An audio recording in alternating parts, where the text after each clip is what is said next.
কালো গেঞ্জি গায়ে পুলিশের সামনে বুক টান করে দাঁড়ায় আবু সাইদ।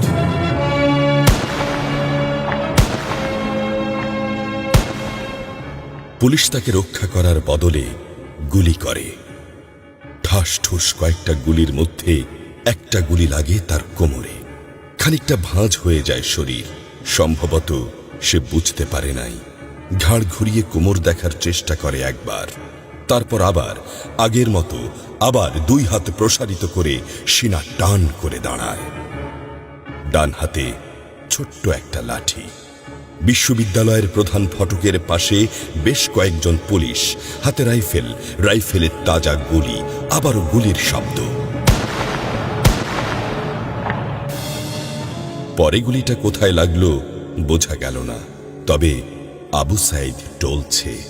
পড়বে পড়বে ভাব, কিন্তু সে সোজা হয়ে দাঁড়ানোর চেষ্টা করছে।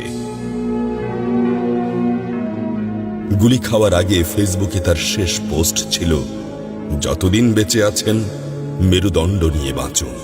সেজন্যই হয়তো গুলি খাওয়ার পরও সোজা হয়ে দাঁড়াতে চাইছিল, কিন্তু পারছিল না।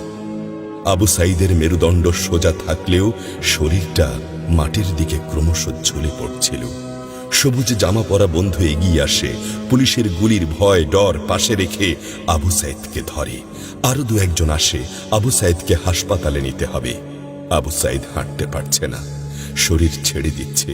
4-5 জন হাত পা ধরে শূন্যে তোলে। আবু সাইদ ঝুলছে আর রক্ত পড়ছে টপ টপ টপ। যে আবু সাইদ কিছুক্ষণ আগেও বুক চিতিয়ে দাঁড়িয়ে কোটা সংস্কার আন্দোলনে নেতৃত্ব দিচ্ছিল, সে এখন শূন্যে ঝুলছে, যেভাবে ঝুলছে মেধাবীদের ভাগ্য। রাত 10টার আগেই বাড়িতে যাওয়ার কথা ছিল আবু সাইদের। মা অপেক্ষা করছে, বোন অপেক্ষা করছে। তখনও তারা জানে না আবু সাইদের মৃত্যু সার্টিফিকেট লিখছে কর্তব্যরত ডাক্তার। নাম আবু সাইদ, পিতা মকবুল, ঠিকানা বাবনপুর, পীরগঞ্জ, রংপুর। বয়স 25। মৃত্যু কারণ আগমনের সময় মৃত্যু। তারিখ 16/7/24, রাত 8টা 5 মিনিট।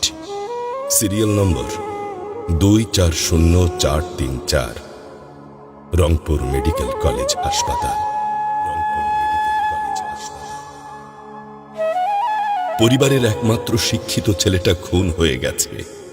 মা যখন জানল দুনিয়া কি আর ঠিক আছে তার কাছে, বিলাপ করে বলে, আমার ছেলেরে চাকরি না দিবি না দে, গুলি করলো কেন?